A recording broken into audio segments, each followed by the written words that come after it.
बदायूं जिले की अभ्युदय योजना के अंतर्गत फिजिक्स क्लासेस में आप सभी का एक बार फिर स्वागत है। आज मैं बहुत ही इंटरेस्टिंग टॉपिक लेकर आया हूं आप लोगों के बीच। आज का टॉपिक किरचॉफ्स लॉ, किरचॉफ्स का नियम। आप सभी ने अभी इससे पहले जो पढ़ा हुआ था वो सिर्फ ये था कि ओम्स लॉ नियम के अनुसार, ओम्स लॉ की हेल्प से हम एक साधारण सर्किट है जिसमें एक या दो या तीन रेजिस्टेंस लगे होते थे, एक बैटरी लगी होती थी, उसके लिए हम करंट और वोल्टेज वगैरह निकाल सकते थे आराम से। लेकिन अगर हमारे पास थोड़े से कॉम्प्लिकेटेड सर्किट्स हों जिसमें कई सारे रेजिस्टेंस, कई सारे बैटरीज जो इतने अधिक संख्या में हों कि हम साधारण ओम के नियम से नहीं निकाल पाएँ, तब हमें किरचॉफ्स लॉ की आवश्यकता होती है। किरचॉफ्स लॉ दो तरह के रूल्स दिए किरचॉफ्स ने। पहला दिया जंक्शन रूल और दूसरा ना दिया लूप रूल।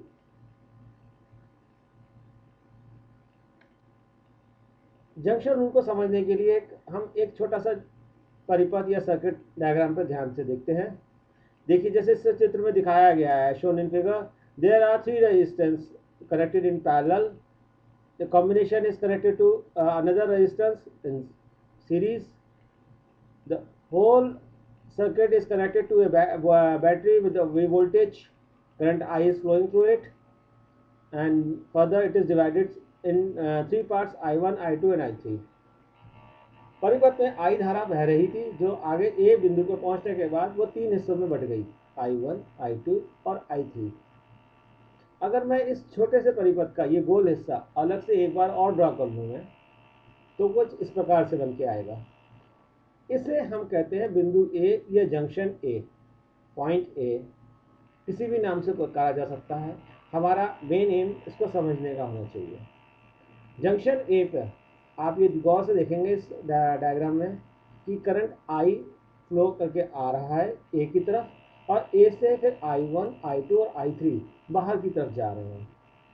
तो हम यहाँ इस रूल को इन वर्ड्स डिफाइन कर सकते हैं: the sum of all currents directed towards a junction in an electric network is equal to the sum of all currents directed away from the junction.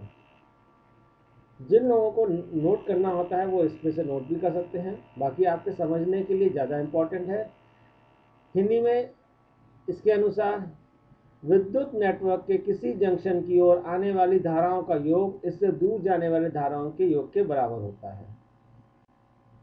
दोबारा से देखें इस सर्किट को, I equals to I1 plus I2 plus I3, जैसा कि हमने पहले define कर लिया।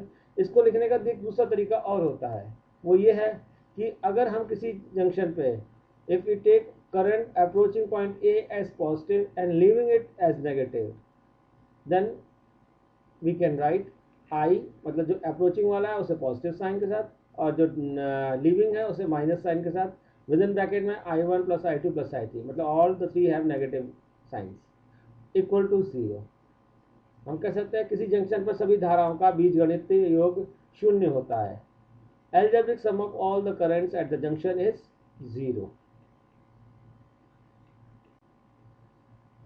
से अनदर एग्जाम्पल, एक और बना रखा हमने एज शोन इन डायग्राम।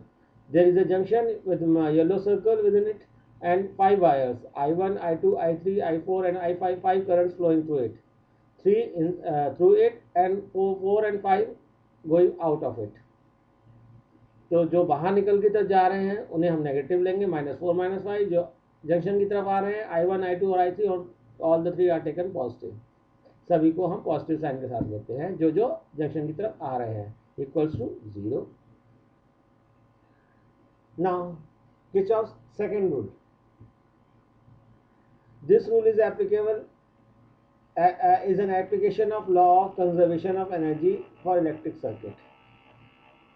विद्युत परिपथों में ऊर्जा संरक्षण के सिद्धांत का एक अनुप्रयोग है। The rule is the algebraic sum of product of current and resistance. ध्यान रखिएगा किसका है, algebraic sum current product of current and resistance का, in a closed loop of an electrical network is equal to the algebraic sum of electromotive force acting in the loop.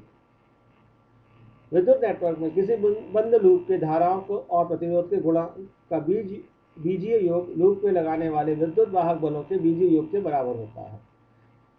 ध्यान रखिए, physics में हम units को बड़ा ध्यान रखते हैं।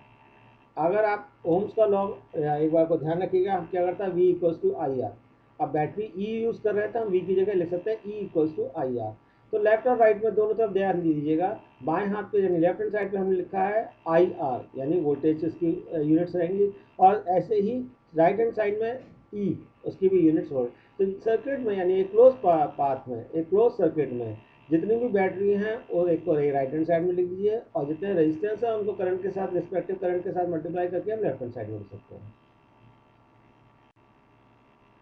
अगर आप इसको इस एग्जाम्पल से समझेंगे तो और अच्छी तरह से एक बार समझ सकते हैं।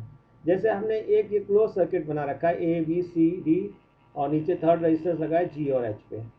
तो 3 रेजिस्टेंस है इस सर्किट में और 2 बैटरीज हैं with EMF E1 and E2। Look at the diagram. The current I1 is flowing through the R1, I2 through R2 and I3 through R3. So then we define some rules to write a mathematical equation. Kirchhoff's law में mathematical equations को लिखने के लिए कुछ नियम हैं, कुछ rules हैं। सबसे पहला नियम लॉ है, रूल है, वो ये है कि हम जब भी हम मैथमेटिकल कैलकुलेशन करने के लिए किसी पॉइंट से स्टार्ट होंगे लूप पे, if we start from a point on a loop and go along the loop either clockwise or anti-clockwise to reach the same point again, पूरे सर्किट में हम घूम के जब आएंगे, लौट के जहाँ से हमारा स्टार्टिंग पॉइंट है वहीं पे आके रुकना है हमें। अब ये हमारे पर निर्भर करता है कि अब सर्किट में क्लॉकवाइज जाएं या एंटी क्लॉकवाइज जाएं। पहला रूल कि जहाँ से स्टार्ट करते हैं उसी पॉइंट से एंड करना है। सेकेंड, जब हम जिस रास्ते पे चलेंगे या कैलकुलेशंस करने के लिए, तो जितने भी प्रोडक्ट ऑफ करंट और रेजिस्टेंस आएंगे उन सबको is taken as positive when we transfer in the direction of current. अगर हम जब मूव करेंगे और हमें करंट रास्ते में मिलता है वो हमारी डायरेक्शन में ही है, जिससे हम जिस डायरेक्शन में मूव कर रहे हैं, तो हम उसको पॉजिटिव लेते हैं। दैट प्रोडक्ट, करंट और रेजिस्टेंस के उस प्रोडक्ट को हम क्या लेंगे, पॉजिटिव। इसका ठीक उल्टा करेंगे, अगर हम जब चल रहे हैं जिस रास्ते पे और धारा हमें विपरीत दिशा में मिलती है, करंट अपोजिट डायरेक्शन में है, तब हम जो प्रोडक्ट ऑफ आई आर है उसे हम नेगेटिव लेते हैं। अभी एक एग्जाम्पल लेंगे, हम आपको समझा देंगे, उसकी वजह से एग्जाम्पल से भी आप समझ सकते हैं। थर्ड रूल है the EMF is taken as positive when we transfer from positive to negative electrode through the cell. जब हम किसी सेल से गुजरें, आप जिस टर्मिनल से टकराएं वही साइन आप मैथमेटिकल इक्वेशन में लिखते हैं and result equals to 0 put करते हैं। जैसे फॉर एग्जाम्पल हम कंसीडर करते हैं लूप ABCD, और उसमें हम क्लॉकवाइज डायरेक्शन में मूव करते हैं। जैसे रेड मार्क्स करा हुआ है, क्लॉकवाइज में A से B गए, B से C तक, C से D और D से A। तो जब हम A से B की तरफ जाएंगे तो सबसे पहले हम E1 बैटरी से मुलाकात करेंगे। तो E1 बैटरी का पॉजिटिव टर्मिनल हमें पहले मिलेगा, तो हम इसलिए लिखते हैं सबसे पहले plus of E1। Then move further, आगे बढ़ें, हमें मिला R1, करंट R1 से फ्लो कर रहा है अपोजिट और मोशन। जैसे हम गए A से B तरफ तो करंट फ्लो कर रहा है उसका उल्टा, अपोजिट डायरेक्शन में। तो हम प्रोडक्ट I1 R1 के जो प्रोडक्ट है उसे हम नेगेटिव साइन से लेते हैं। तो हमने मैथमेटिकल इक्वेशन में plus E1 minus I1 R1 लिया। जब हम आगे बढ़े R2 को पहुँचे तो R2 पे आप देखेंगे करंट हमारे साथ चल रहा है, तो हम यहाँ इसका प्रोडक्ट I2 R2 का प्रोडक्ट पॉजिटिव साइन के साथ लेंगे। और आगे बढ़े तो हमें बैटरी E2 से मिले, E2 का हमारा नेगेटिव टर्मिनल मिला, तो इसलिए हमने माइनस E2 लिख दिया, that equals to 0। This is the mathematical equation according to Kirchhoff's law for a close loop ABCDA। इसी तरह आप कोई भी लूप क्लोज लूप कंसीडर करें और मैथमेटिकल इक्वेशंस आसानी से लिख सकते हैं। Thank you for watching this. Please subscribe and like the video.